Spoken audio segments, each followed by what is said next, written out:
안녕하십니까. 이번 시간에는 협회 적하약관, 즉 Institute Cargo Clauses 해서 앞서 우리가 ICC라고 했었죠. 그래서 이 협회 적하약관에 대해서 설명을 하겠는데, 보험 계약을 체결할 때 그 화물 보험 계약 혹은 적하 보험 계약의 주요 내용은 대부분 협회 적하약관에 의해서 결정되고 있습니다. 소위 신약관이라고 불리우는 이 협회약관은 1982년도 및 2009년도에 대폭 개정된 협회 적하약관은 A약관, B약관, C약관의 세 가지 기본 약관과 이들 약관에 면책조항으로 되어 있는 전쟁 위험이라든지 혹은 동맹파업 위험을 담보해주는 협회 전쟁약관 및 동맹파업약관 등의 부대약관으로서 구분되고 있습니다. 이하 여기에서는 협회 적하약관의 주요 내용들에 대해서 살펴보도록 하겠습니다. 해상보험거래에서 사용되는 약관은 대부분 협회 약관입니다. 이런 협회 약관은 런던 보험자협회와 로이즈 보험자협회가 합동으로 만든 약관입니다. 런던 보험자협회와 로이즈 보험협회는 서로 공통되는 이해관계를 많이 가지고 있기 때문에 합동위원회를 설치하여 공동보조를 취하고 있으며 대표적인 위원회가 기술 및 약관위원회입니다. 이 위원회는 로이즈 및 보험회사를 대표하는 보험자와 해손 정산인으로 구성되어 있으며 해상보험에서 사용되는 표준약관을 제정하거나 개정합니다. 그리고 이 기술 및 약관위원회에서 제정한 약관을 모두 협회 약관이라 하며 적하보험에 적용되는 약관을 ICC, 즉 인스티튜트 카고 클로즈라고 하고 있습니다. 협회 적하약관으로서 처음 제정된 것은 이 1912년 런던 보험자협회가 채택한 협회 적하약관 분손부담보약관, 즉 Free from Particular Average, 우리가 ICC FPA, 구약관에서의 ICC FPA고 21년에 ICCWA 약관이 제정되었고 1951년도에 ICCAR 약관이 제정되었고 이것은 63년에 대폭이 개정되어서 우리가 구약관을 ICC 1963년 약관이라고도 하고 있습니다. 그래서 이 세 가지 약관, 즉 ICC, FPA, WA, AR 약관이 소위 협회 적하약관의 기본 약관으로 지금 구성되어 있고 뒤에서 살펴볼 신약관과 더불어 현재도 같이 병행해서 사용되고 있는 실정입니다. 자, 그러면은 협회 적하약관 82년 약관과 2009년 신약관을 살펴보도록 하겠습니다. 구약관은 그 ICC FPA 약관과 그 이후에 ICC WA 약관이 각각 손해 형태에 따라서 구분된 것이어서 그 내용이 애매모호한 점이 많았고 전위험 담보약관 즉 ICC-AR 약관은 약관의 명칭과 실제 내용이 일치하지 않는 부분도 있었습니다. 자칫 오해하기는 올 리스크라 하면 모든 위험을 담보하는 것처럼 되어 있지만 사실은 그렇지 않습니다. 따라서 1982년 신양식의 해상보험증권이 제정될 때 약관의 명칭과 내용이 알기 쉽게 대폭 정비된 ICC A, B, C 약관을 기본 약관으로 하는 신약관이 제정되어서 사용되고 있습니다. 자, 이것이 거의 20년이 지나면서 2009년에 다시 그 약관이 다시 개정이 되어서 현행 2009년 약관이 사용되고 있습니다. 2009년 약관은 다음과 같습니다. 이 2009년 신약관은 그 1982년 약관이 거의 20년이 지나면서 뭐 테러리즘이라든지 또는 해상 사기 등 새로운 위험이 등장하기에 따라서 이 약관의 개정이 불가피하게 되어서 2009년에 개정이 되게 됩니다. 그래서 2009년 소위 개정이 되어서 1월 1일부터 지금 사용하고 있는 것이 바로 현행 약관이라고 하는데 이 2009년 신약관은 ABC 약관을 그대로 한다 하는 것은 1982년 약관과 동일합니다. 그러나 테러리즘에 대한 새로운 정의를 포함하고 그동안 애매모호했던 표현을 확실하게 하였다는데 그 특징이 있습니다. 또 특히 우리가 해상보험에서 보험자라고 할 때 인슈얼러 혹은 언더라이트라는 명칭을 혼용해서 쓰고 있습니다만은 그 언더라이트라는 표현이 인슈얼러로 대체되었다는 특징이 있습니다. 자, 그러면은 이와 같은 협회 적하 약관은 어떻게 구성되어 있는지 보겠습니다. 2009년부터 사용되고 있는 이 ICC 약관의 기본 약관은 소위 ABC 약관으로 구성되어 있고, 이 약관의 이제 구성은 지금 표에 보는 바와 같이 19개의 개별 약관으로 나뉘어져 있습니다. 그래서 이 A 약관, B 약관, C 약관은 각각 19개의 개별 약관으로 구성되어 있지만 제1조의 위험 및 제4조의 일반 면책, 물론 지금 현행은 이런 면책은 없어졌습니다만 이것이 이제 일반 면책 조항입니다. 그리고 제6조에 있어서 전쟁 면책 중에서 한 개 조항, 이렇게 해서 요 1조, 4조, 6조에 뭐 더 좀 개괄적으로 이야기한다면은 뭐 사실상 거의 1조만 소위 위험에 관련된 것만 차이가 나고 거의 유사하다고 할 수 있습니다만은 4조의 일반 면책 약관에 A 약관보다 BC 약관에서 면책되는 위험이 하나 더 있습니다.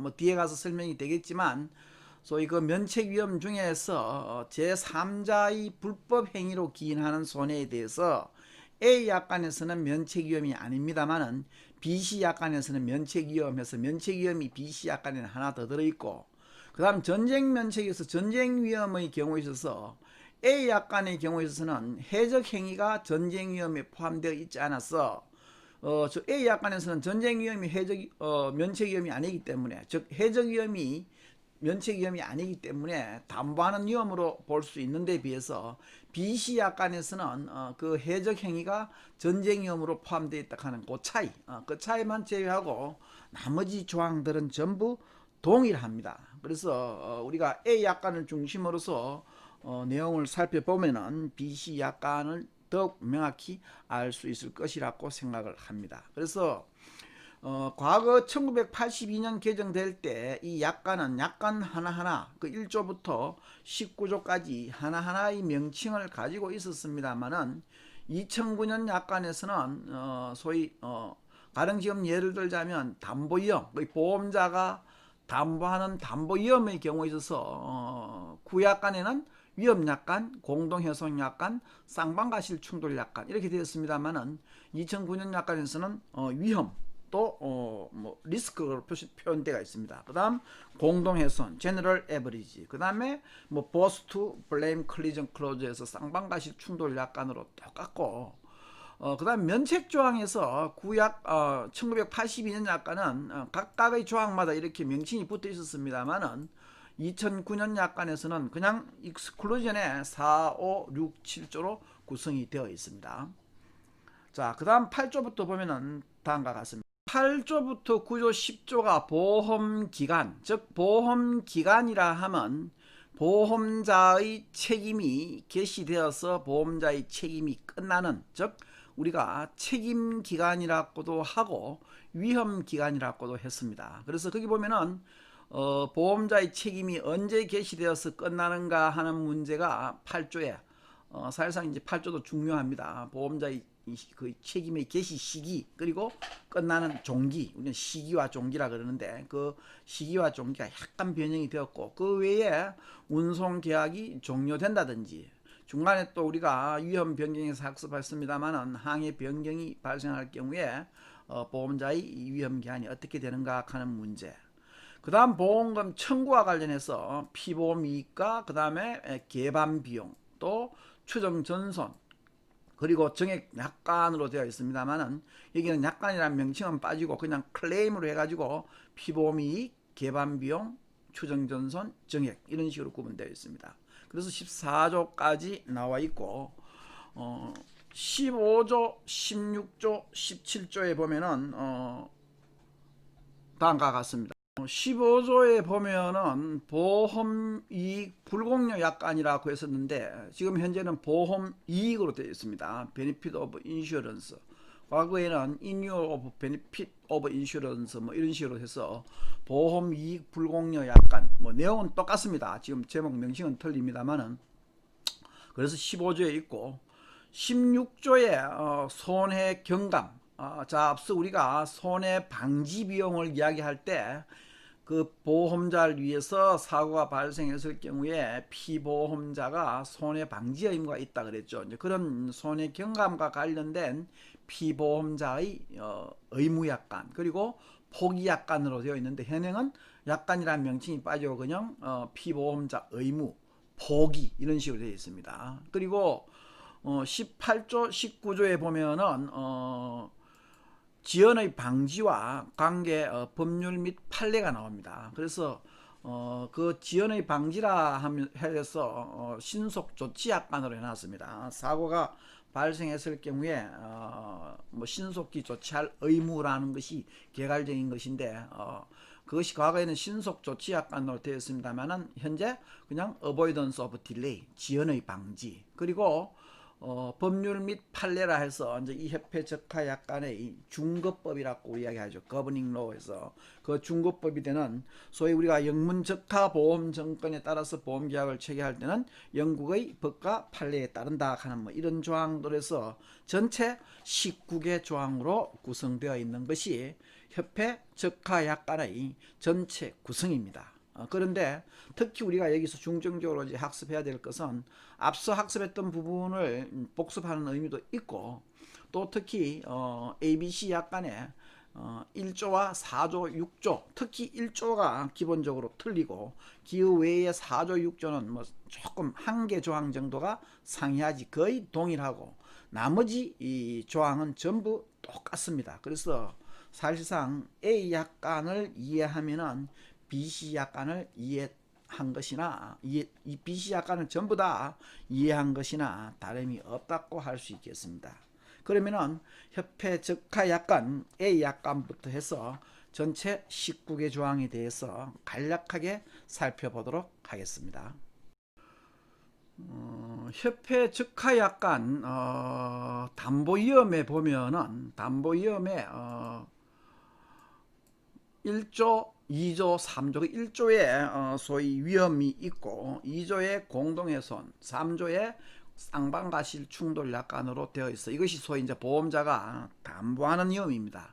리스크 카버드에서 보험자가 담보하는 위험인데 이때 이제 1조에 우리가 기본적으로 차이가 나는 것이 A 약관과 B 약관이 담보하는 위험이 차이가 난다 그랬죠. 그래서 A조에서의 어떤 이것은 포괄 책임주의라 했고 BC 약관에서는 열거 책임주의라 했습니다. 그 의미가 무엇이냐면은 A 약관에서는 구체적으로 어떻게 담보하는 위험이 규정되어 있냐 하면은 우리가 4조, 5조, 6조, 7조 그러니까 4, 5, 6, 7조 요 4개 조항이 면책위험입니다. 그래서 이 면책위험을 제외하고 모든 위험을 담보하는 담보위험으로 되어 있는 것이 A 약관입니다. 그래서 이것을 우리는 포괄 책임주의라고 하고 있고 BC 약관에서는 담보하는 위험의 종류를 이렇게 하나하나 열거해놨다 하는 걸 우리가 앞서 살펴봤었죠. 해상위험에서. 그래서 하나하나 이렇게 열거했다고 해서 BC 약관은 열거 책임주의라 하고 특히 C 약관은 또 B 약관에서 담보하고 있는 위험에 몇 개가 또 빠져 있습니다. 그래서 소위 A 약관에서는 이와 같은 위험이 담보위험과 면책위험만 존재하는 반면에 BC 약관에서는 담보위험도 있고 면책위험도 있고 또 이 담보위험도 면책위험도 아닌 중간에 우리가 소위 비담보 위험이 존재한다고 했었죠. 그래서 열거 책임주의 하에서는 비담보 약관이 있고, 그러면 포괄 책임주의와 열거 책임주의가 어떻게 차이 나느냐라고 우리가 이야기한다면은, 통상적으로 A 약관, 소위 이제 ICC A 약관에 우리가 부보를 했을 경우에 그 보험 사고가 발생한다는 것이 보험자 입장에서 보험금을 지불하지 않기 위해서는 그 위험이 뭐에 의해서, 손해가 면책 위험에 의해서 발생했다는 것을 입증하면 됩니다. 그래서 그 면책 위험만 아니라면 무조건 보험자가 보상을 해야 되지만, BC 약관에서 손해가 발생했을 경우에는 반대로 피보험자가 자기들이 소위 보험자가 담보하고 있는 위험에 의해서 사고가 발생했다는 사실을 소위 피보험자가 입증을 해야 되는 요 차이라고 볼 수 있습니다. 그래서 가끔 이거는 국제무역사 시험 문제도 이제 여러분들이 포괄 책임주의 개념과 열거 책임주의 개념을 아는가 하는 소위 여부를 보기 위해서 시험 문제가 가끔 출제되고 있습니다. 그래서 이것이 기본적으로 위험의 어떤 차이. 그래서 이 구양식 우리가 구보험증권에서는 뭐 ICC AR이라고 했을 경우에 실제로는 모든 위험을 담보하는 조건으로 되어 있죠. 올 리스크라 되어 있으면. 그러나 뭐 월 리스크나 혹은 동맹 파업, 폭동 및 소요 위험은 담보하지 않았기 때문에 그 구보험증권의 ICC AR 하는 명칭은 사실상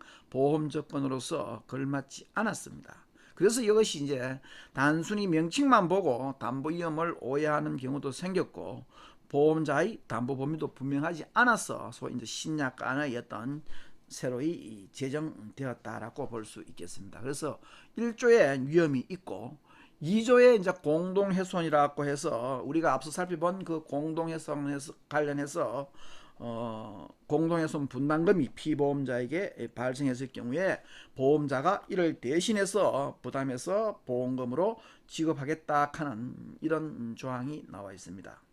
앞에서 우리가 봤을 때 공동훼손과 구조비는 반드시 이 담보위험에 근인해서 발생했을 경우에 역시 발생한다고 했었죠. 그래서 가령 선박의 불량성으로 인해서 소위 뭐 공동훼손이 발생했을 경우 당연히 보험자가 보상을 하지 않습니다. 그래서 공동훼손, 그리고 쌍방과실 충돌 약관은, 자 앞서 우리가 쌍방과실 충돌 손해배상 책임을 하면서 자세히 공부를 했었습니다. 그래서 선화증권상에 상반과실 충돌 약관이 있어서 그 선화증권의 상반과실 충돌 약관에 따라서 소위 선주가 자기 선박의 화주에게 청구할 수 있는 그 배상금에 대해서 그 화주를 보호하기 위해서 보험자가 화주에 대해서 지급하기 위한 약관이 쌍방과실 충돌 약관이라고 했습니다. 그래서 결국 한마디로 한다면 선화증권상의 그 쌍방과실 충돌 약관에서 피보험자를 보호할 목적으로 보험증권상에 소위 규정해 놓은 것이 바로 보험계약에서의 보험증권에서의 쌍방과실 충돌 약관이라고 할 수 있겠습니다. 그래서 1조, 2조, 3조로 해서 보험자가 담보하는 위험 세 가지로 구성이 되어 있고, 다음으로 4, 5, 6, 7조에 보면은 exclusion 해가지고 이제 면책으로 되어 있습니다. 면책되는 것이 네 가지인데 다음과 같습니다. 면책위험 네 가지를 보면은, 자 4조에 일반 면책, 5조에 불례항 및 부적합 면책, 6조에 전쟁 면책, 7조에 동맹 파업 면책 약관에서 네 가지의 이 면책 약관이 있습니다. 일반 면책 약관은 보험자의 면책 사항을 7가지로 구분해서 구체적으로 명시한 것입니다. 자, A 약관에서는 일반 면책 약관의 조항이 7가지고, 그리고 BC에서는 한 가지가 더 추가가 되어 가지고 BC에서는 일반 면책이 8가지입니다. 그래서 BC 약관에서는 면책 조항이 한 가지 더 있다. 이것이 이제 지금 차이가 난다고 볼 수 있습니다. 그래서 BC 약관에서는 제3자의 불법 행위에 기인한 손해에 대해서는 BC 약관에서는 면책 약관인데 비해서 A 약관에서는 면책 약관이 아니어서 A 약관에서는 자 포괄 책임주의이기 때문에 면책 조항이 아니면 당연히 담보한다고 했었죠. 그래서 A 약관은 BC 약관보다 면책 조항이 하나가 적다 하는 요 차이. 그래서 그 다음에 불량 및 부적합 면책. 자, 이 약관은 앞서 우리가 본 대로 선박이 소위 이 불내항성이나 부적합성으로 인해서 보험사고가 발생할 경우에 여기에 대해서 보험자가 책임지지 않는다는 약관입니다. 그런데 통상 이와 같은 선박이나 운송용구 등의 불량이나 부적합 면책은 하주가 소위 통제할 수 없는 요인이기 때문에 하주가 그 사실을 알고 소위 적재한 경우를 제외하고는 보험자가 보상하겠다 하는 것이 5조의 소위 근본 취지입니다. 그래서 기본적으로 면책약관입니다만은 그 선박의 불량이나 운송용고의 불량에 대해서는 일반적으로 하주가 컨트롤할 수 없는 요인이죠. 그렇기 때문에 하주가 모르고 적재한 경우는 당연히 보험자가 보상을 합니다. 그러나 알고 있을 경우는 그것이 면책된다는, 그래서 이것이 우리가 5조의 불량 및 부적합 면책, 그리고 6조에 이제 전쟁 면책이 있습니다. 이거는 전쟁 위험에 근인한 손해에 대해서 보험자의 면책을 규정한 것입니다. 그런데 여기에 보면은 이 전쟁 면책 중에서 중간에 보면 갈로에서 파이어렛이 accepted 해가지고 그 파이어렛이는 해적이죠. 그래서 해적 행위는 제외한다는 조건이 삽입되어 있습니다.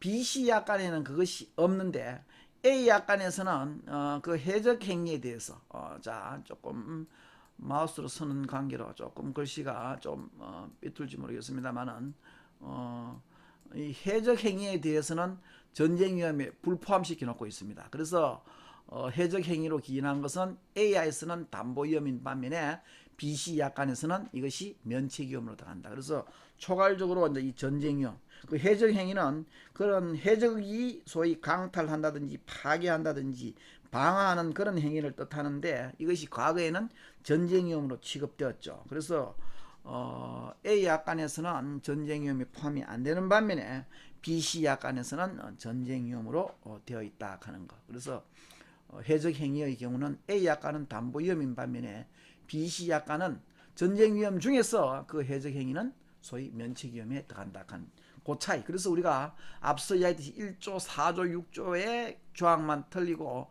나머지 조항은 ABC 약관이 똑같다라고 이야기했었죠. 그래서 요 차이라는 거. 그리고 7조의 이 동맹파업, 정확하게는 동맹파업이라든지 폭동, 소요, 테러리스트. 과거의 구약관에 보면은 free from strike, FRCC 해가지고 riot, strike and civil commotion 해가지고 동맹파업, 폭동, 소요 뭐 이와 같은 것을 우리가 동맹파업 위험을 했었는데 이러한 손해에 대해서 보험자가 면책되는 것을 규정하고 있습니다. 그래서 이 위험, 그래서 요 면책 위험을 보면은 위에 있는 4조, 5조의 경우는 우리가 같은 면책 위험인데 불구하고 특약에 의해서, 즉 별도의 특별 약관에 의해서 보험료를 지급하고 보험자로부터 보상받을 수 있는 위험이 아닌 그것을 우리가 소위 절대 면책 위험이랍니다. 반면에 전쟁 위험이라든지 동맹파업 위험은 특별 약관으로 추가 할증 보험료를 지급하고 담보될 수 있는 면책 위험 중에서도 상대적 면책 위험이라고 할 수 있습니다. 그래서 우리가 협회 적가 약관에서 보면은 전쟁 위험 담보 혹은 동맹 파업 위험 담보하는 특별 약관이 존재합니다. 거기에 이제 부부하면은 ICCA 약관에 하더라도 전쟁 위험이 면책되지만 이 전쟁 위험을 특별 약관으로 해서 부부하면은 전쟁 위험도 담보된다는 그런 차이가 4조, 5조와 6조, 7조는 차이가 있다고 볼 수 있겠습니다. 자, 이렇게 네 가지의 이제 면책 조항이 있고 다음으로 중요한 보험 기간 중에서 운송 약관이 있습니다. 자, 운송 약관, 이것은 이제 보험 기간이라고 해서, 자, 보험 기간은 보험자의 책임이 개시되어서 끝나는 시기라 했었죠. 그래서 이 8조에 보면은 트랜짓 클로즈라 해서 보험자의 책임이 언제 개시되며 중간에 계속되며 보험자의 책임이 언제 끝나며 또는 불가항력이 있을 경우에는 소위 보험자의 책임이 어떻게 된다 하는 이런 문제에 관련해서 규정되어 있는 것이 운송약관입니다. 8조에. 그래서 요 조항이 82년 조항에 덧붙여서 조금 개정되었습니다. 미묘한 차이, 보험자의 책임이 언제 개시되는가 하는 문제의 차이가 있고, 자, 이것은 중요하기 때문에 뒤에 다시 한번 부연 설명을 하겠습니다. 그리고 운송 계약 종료라는 것이 있습니다. 이 약관은 그 피보험자, 즉 화주의 영향력이 미치지 못하는 사정에 의해서 그 목적지에, 원래 정해진 약관상의 목적지에 도착하기 전에 항해가 종료되는 경우에 있어서 계속 담보하기 위한 약관입니다. 가령 불가항력으로 항해가 중단되는 경우에는 그 화주, 즉 피보험자는 그러한 사태에 관한 정보를 입수한 즉시 보험자에게 통지하고 추가 보험료를 납부하는 것을 조건으로서 계속적으로 담보가 가능한 그런 규정을 해놓은 것이 운송계약 조항입니다. 운송계약 종료조항이라고 볼 수 있겠죠, 구조에. 그리고 이 항해 변경이 있습니다. 우리가 앞서 위험이 변경, 항해를 하다가 피치 못할 사정으로 항해가 변경했을 경우에 이 항해 변경에 의한 보험자의 책임이 어떻게 되는가 하는 이런 문제였죠. 그래서 그에 관련된 보험자의 책임 문제가 규정되어 있는 것이 항해 변경 조항입니다. 자, 그러면은 이 8조에 중요하다고 했는 그 8조 9조 10조로 되어 있고, 특히 이제 이 8조가 중요하다 그랬죠. 보험자의 책임이 언제 개시되어서 끝나는가 하는 문제에 대해서 살펴보도록 하겠습니다. 자, 8조의 그 이제 운송 조항에 보험자의 책임이 시작되는 이때 시자는 때 시자가 아니고 시작한다는 시자입니다. 한자로 쓰면은 계집여자에 태자를 써서 시작한다는 의미입니다. 그래서 때 시자가 아닌 시작하는 기간. 그래서 보험자의 책임이 언제 시작되며 보험자의 책임이 언제 끝나는가에 관해서 규정을 해놓고 있는 것이 제8조의 운송조항입니다. 그래서 이 보험자의 책임이 개시되는 시기를 보면은 보험자의 책임은 창고 또는 보관 장소에서, 즉 보험계약에서 지정된 장소를 했죠. 그 계약에서 운송의 개시를 위하여 운송 차량 또는 그 밖의 운송 용구에 즉시 적재할 목적으로 최초로 이동된 때, 움직이기 시작한 때. 과거에 1982년 약관에서는 일단 적재되고 난 이후에 움직이는 것으로 이야기했습니다만은 지금 2009년에서 이제 바뀐 것이 요 의미입니다. 창고에 가령 물품을 적재했다가 이와 같은 운송 용구에 싣기 위해서 이 창고로부터 물품이 이동하기 시작하면 그 이동하기 시작하는 시점에 보험자의 책임이 계속된다는 뜻입니다. 그래서 시작된다는 뜻입니다. 그래서 보험자의 책임 시기, 즉 시작하는 보험자의 책임이 개시하는 그 시기는 이와 같이 운송 용구에 물품을 적재하기 위하여 최초로, 소위 최초로 이동된 때, 최초로 움직이는 때 보험자의 책임은 개시되고, 자, 이렇게 해서 이제 이 물품이 시작되어서 실어서 통상적으로 보험자의 책임은 계속되죠. 즉 통상의 운송 과정에 있는 동안 계속되고, 당연히 보험자의 책임은 언젠가는 끝나야 되는데 계약을 체결할 때 그 끝나는 시기에 대해서 당연히 적겠죠. 그래서 통상적으로는 자, 시작되는 것은 이설이 없고 끝나는 소위 이제 우리 종친다 그러죠. 끝낼 종자를 해서 그 끝나는 시기는 또는 데가 지금 네 가지 경우로 구성되어 있습니다. 지금 보면은 목적지의 최종 창고 또는 보관 장소에서 그 운송 차량이나 운송 용구로부터 양육을 완료한 때, 보험 계약을 체결할 때 그 어디에서 시작되고 어디에서 끝난다는 것이 당연히 있겠죠. 그러면 통상적으로는 이 물품이, 예를 들자면은 이 매수인의 창고까지 담보를 했다면 이 창고에서 물품을 양육하는 때 끝난다고 보면 됩니다. 자, 요때 한 가지 끝나고, 또는 두 번째 보면은 통상의 운송 과정 이외의 보관을 위하거나, 자, 여기 조금 여러분이 이제 어려울 겁니다. 또는 할당 또는 분배를 위하여 사용할 것을 선택하는 그 밖의 창고 또는 보관 장소에서 운송 차량 또는 그 밖의 운송 용구로부터 양육을 완료한 때. 자, 이것은 무슨 말이냐면은 화물이 보통 이렇게 우리가 복합 운송을 한다 할 경우에 이렇게 시작되어서 운송이 선박에 실려서 최종 목적지에 양육항에 도착을 하는데, 실제 끝나자면은 이 약속된 이 장소의 매수인이 창고에서 이제 양육을 완료해야 되겠죠. 그러면은 이때까지 가기까지 통상적으로 중간 항의 어떤 이 운송 과정이 있다면 중간에 소위 거치는 운송 과정이라든지, 또는 경우에 따라서는 여기 최종 목적지 가기 전에 뭐 부두의 보세 창고에 보관한다든지, 이런 것은 전부 우리가 통상의 운송 과정입니다. 그런데 그와 같은 통상의 운송 과정이 아니고 이 매수인이 그런 이외의 보관을 위해서, 또는 이 매수인이 자기의 창고까지 물건을 가져왔다가 다시 분배를 하려면 어려우니까 아예 중간에서 분배를 하는 것을 소위 하기 위하여 어떤 일정한 임의 장소에서 양육을 해버리면 설사 어디까지 1번에서 정하는 거죠. 1번에서 정했는 이 목적지까지 가지 않더라도 어디에서 여기에서 소위 끝날 수 있다는 얘기죠. 그래서 두 번째, 그러니까 어느 시기든지 빨리 끝나는 시기에 보험자의 책임은 종료된다는 겁니다. 또는 세 번째 뭐가 있습니까?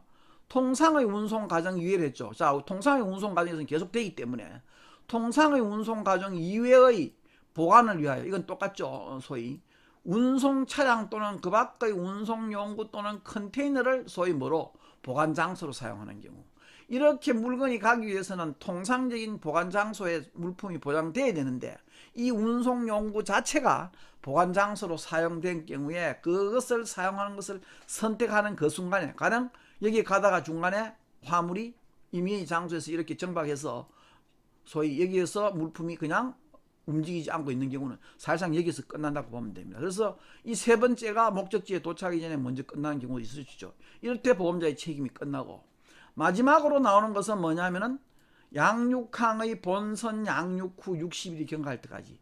자, 본선의 양육회가 일단 끝나려면은, 자, 여기서 보면 매수인의 창고까지 가야 되겠죠. 최종 목적지까지. 그런데 최종 목적지에 가지 않고 예를 들면 부두에 이렇게 창고가 있다면은 이 부두의 창고에 계속적으로 보관했다가 이렇게 물건을 옮기는데, 이 부두에 계속해서 보관해서는 안 되겠죠. 그래서 이 부두에 보관하는 기간이 설사 목적지에 가지 않더라도 언제 60일이 되면은 보험자의 책임은 끝난다. 그래서 이 보험자의 책임이 끝나는 시기는 이 1번과 2번과 3번과 4번 중에서 가장 먼저 소위 발생하는 것이죠. 가장 먼저 발생한 때 보험자의 책임은 끝난다고 볼 수 있습니다. 그래서 이것이 우리가 해상 적하 보험에서의 어떤 보험 기간, 지금 해상 위험이나 동맹 파업 소위 위험의 경우는 마찬가지입니다. 왜 동맹 파업이 나와 있냐면은, 가령 동맹 파업 위험을 담보하기 위한 동맹 파업 담보 약관을 별도로 들었을 경우에 그 동맹 파업 위험 약관에서도 정하는 보험 기간은 적하 보험의 일반 ABC 약관의 보험 기간하고 같다고 이야기할 수 있습니다. 그리고 전쟁 위험은 살짝 다릅니다. 전쟁 위험을 특별히 부부했을 경우에 소위 전쟁 위험 특별 약관에 의해서 전쟁 위험을 부부했는 경우에는, 요 전쟁 위험은 자, 일반 적하 보험의 경우에 있어서는 당연히 여기서 보는 바와 같이 해상의 구간까지 확장되죠. 또 목적지에 도착했어도 보험자의 책임은 육상 구간까지도 담보되어서 해상뿐만 아니라 육상 구간에서도 담보된다는 특징, 즉 우리가 오늘날 운송이 대부분 일간 복합 운송이기 때문에 육상 운송 구간까지 담보되는 특징이 있는 반면에, 전쟁 위험으로 소위 특별 위험에 할 경우 전쟁 위험은 그 특징이 첫째 어디에서만, 육상 위험이 아닌 해상 구간에서만 담보된다 하는 그 차이입니다. 그 차이고, 끝나는 기간은 자, 보험자의 책임이 시작되는 것은 당연하게 어디에, 이 화물이 선박에 적재될 때 시작해서 본선이 도착해서 물품을 양육하면 끝나든지, 아니면은 본선이 도착 후 15일이 경과할 때 본선의 양육이 되든지, 아니면은 본선이 도착하고 아직 양육하지 않고 선박에 물건을 실은 채로 있을 경우에는 15일이 지나버리면 보험자의 책임은 끝난다. 요 특징입니다. 그래서 여기에 나오는 보험자의 소위 운송약관, 즉 보험자의 위험기간에 대해서는 여러분이 잘 알아두셔야 할 것 같습니다. 자, 여기까지가 협회 적하약관의 조항으로서 8조, 9조, 10조에 대해서 설명을 드렸고, 다음 11조부터 19조까지의 사항은 다음 시간에 학습하도록 하겠습니다. 수고하셨습니다.